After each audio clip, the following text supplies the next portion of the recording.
Hi viewers, இந்த வீடியோவில் TNPSC எக்கனாமிக்கில் 5 ஆண்டு திட்டங்களை பற்றி பார்க்கலாம். முன்னாள் சோவியத் யூனியன் ரஷ்யாவிலிருந்து வந்தது தான் 5 ஆண்டு திட்டங்கள். முன்னாள் சோவியத் யூனியன் ரஷ்யாவிலிருந்து பெறப்பட்டது தான் 5 ஆண்டு திட்டங்கள்.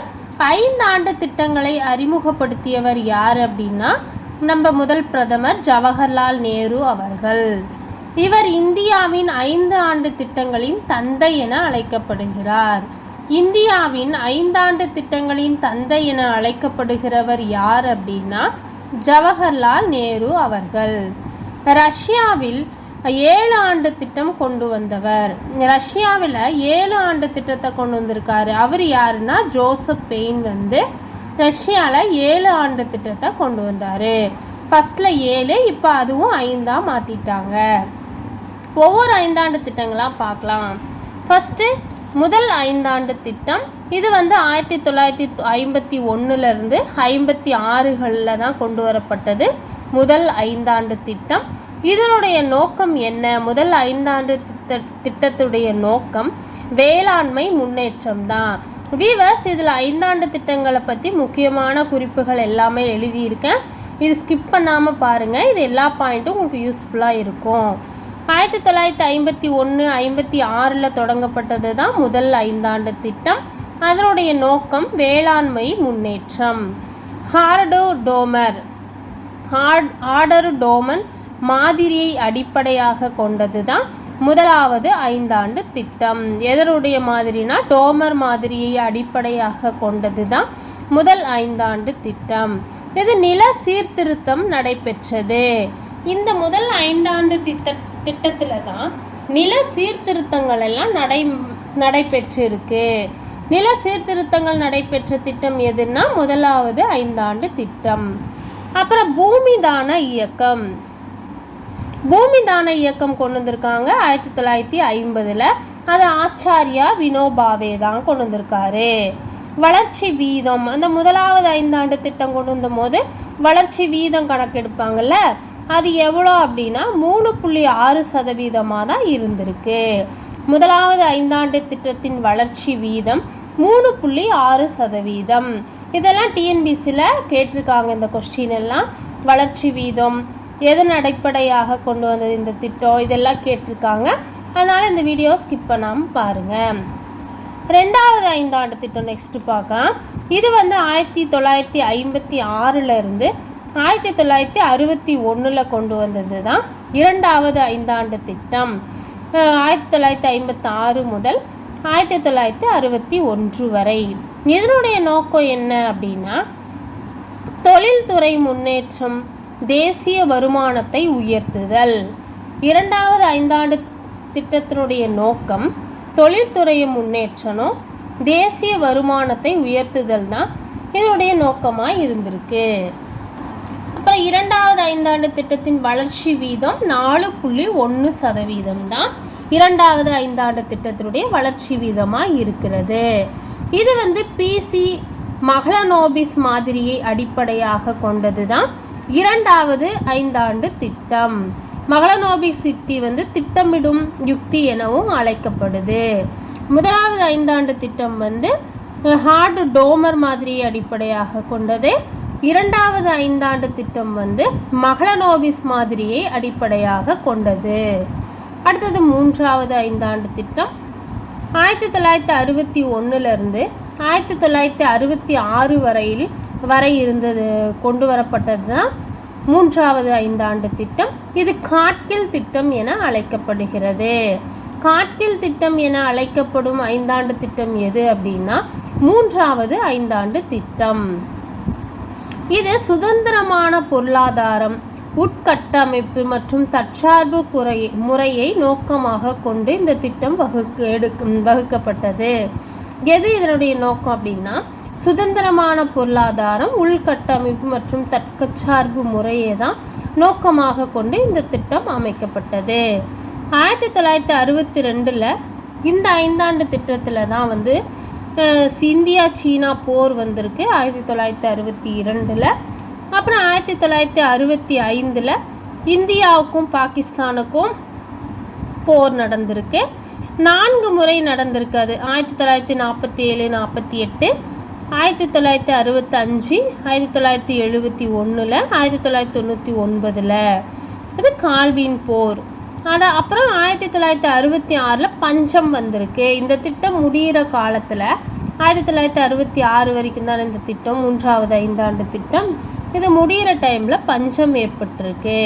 இதனுடைய வளர்ச்சி வீதம், 3வது ஐந்தாண்டு திட்டத்தின் வளர்ச்சி வீதம் எவ்வளோ அப்படின்னா 5.6% அடைய முடியவில்லை.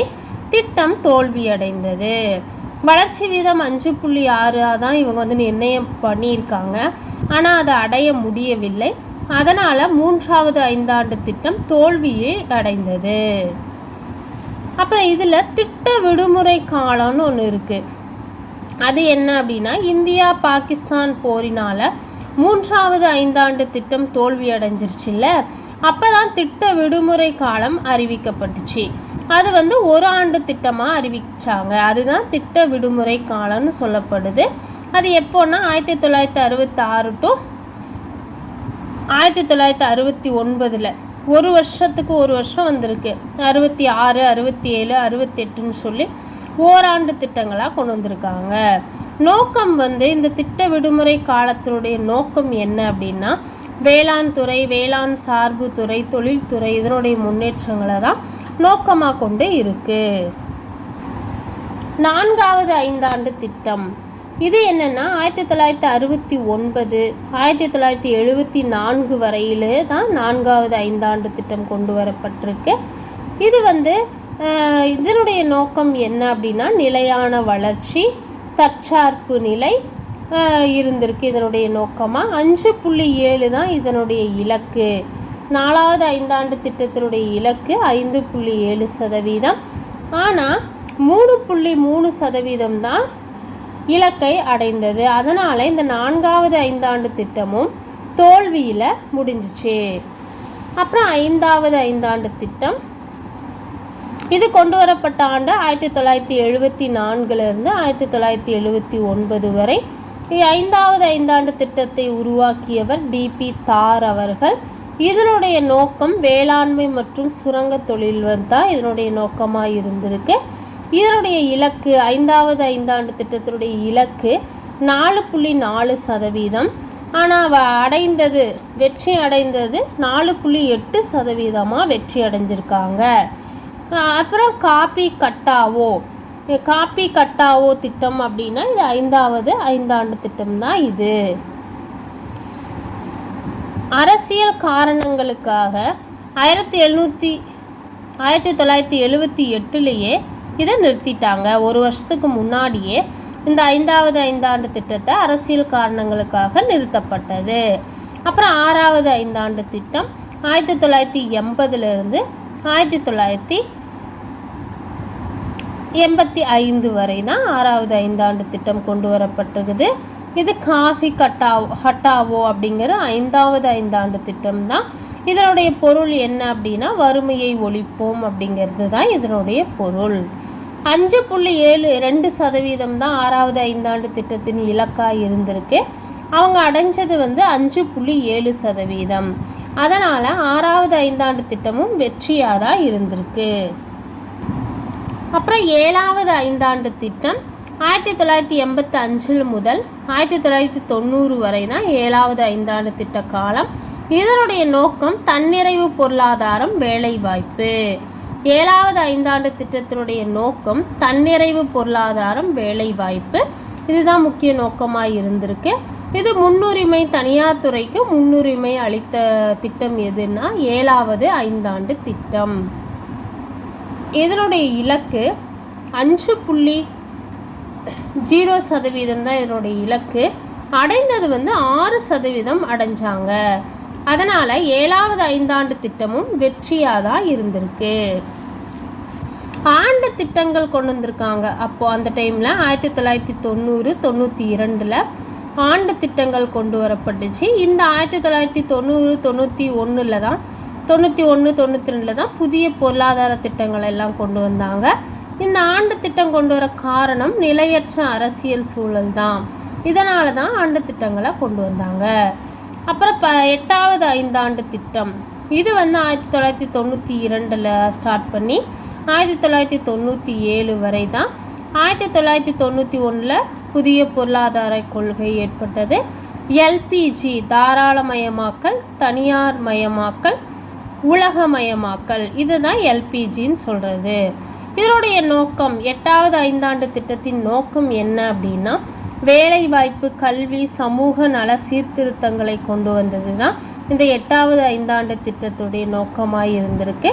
இதனுடைய இலக்கு 5.6%, ஆனால் அடைந்தது 6.8%. அதனால் இதுவும் வெற்றி அடைந்த திட்டமாக தான் இருந்திருக்கு. அப்புறம் 9வது ஐந்தாண்டு திட்டம், இது வந்து 1997 முதல் 2002 வரை தான் 9வது ஐந்தாண்டு திட்டம். இதனுடைய நோக்கம் என்னென்னா, சரிசம வளர்ச்சி, சமூக நீதி தான் 9வது ஐந்தாண்டு திட்டத்துடைய நோக்கமாக இருந்திருக்கு. இதனுடைய இலக்கு 6.5%, ஆனால் அடைந்தது 5.5% தான் அடைஞ்சிருக்காங்க. அதனால் இந்த திட்டம் தோல்வியில் முடிந்தது. அப்புறம் 10வது ஐந்தாண்டு திட்டம், இது 2002, 2007 கொண்டு வரப்பட்டிருக்கு. இதனுடைய நோக்கம் தனிநபர் மற்றும் வாழ்க்கை தரம் உயர்த்தல் மற்றும் கல்வி அறிவு 75% அதிகரிக்கிறது தான் 10வது ஐந்தாண்டு திட்டத்தினுடைய முக்கிய நோக்கமாக இருந்திருக்கு.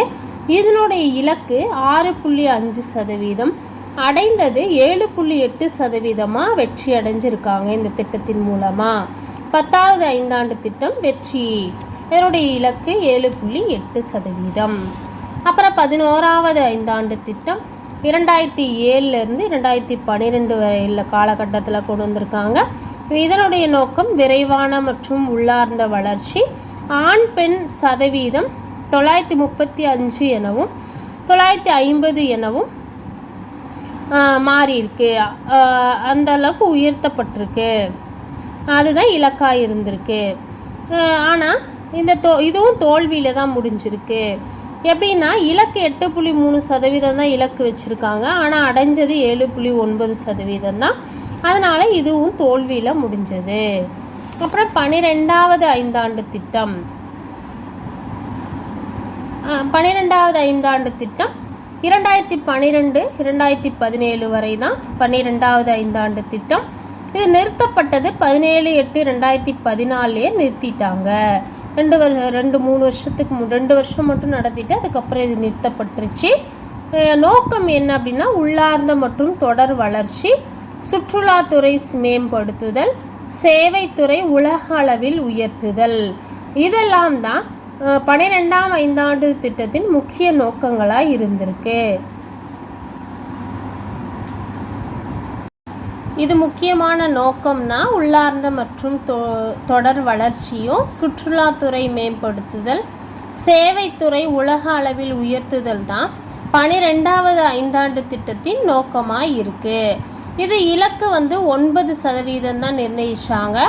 அடைந்தது 8.5% தான் அடைந்தாங்க. இலக்கை அடைந்த சதவீதம் 8.5%. இது தோல்வியில் தான் முடிஞ்சது. இதன் பிறகு தான் நிதி ஆயோக் 15ஆம் திட்டம் கொண்டு வர திட்டமிட்டது. 15 ஆண்டு திட்டம் கொண்டு வர திட்டமிட்டது. இதன் பிறகு தான் நிதி ஆயோக் 15 ஆண்டு திட்டம் கொண்டு வர திட்டமிட்டது. இதோடைய 5 ஆண்டு திட்டங்கள் முடிவடைஞ்சிருச்சு. நிதி ஆயோக் தெரியும், ஜனவரி 1 2015 தான் தொடங்கப்பட்டது. 2014 திட்டக்குழு கலைக்கப்பட்டுச்சு. 2014 ஆகஸ்ட் 17 திட்டக்குழு கலைக்கப்பட்டது. வீவர்ஸ், இந்த வீடியோ உங்களுக்கு பிடிச்சதா மறக்காமல் சப்ஸ்கிரைப் பண்ணுங்கள், லைக் பண்ணுங்கள். இதை 1 or 2 டைம்ஸ் போட்டு கேளுங்க. டைம் இருக்கும்போது நோட்ஸாக எழுதி கூட வச்சுக்கோங்க, உங்களுக்கு யூஸ்ஃபுல்லாக இருக்கும். நன்றி, வணக்கம்.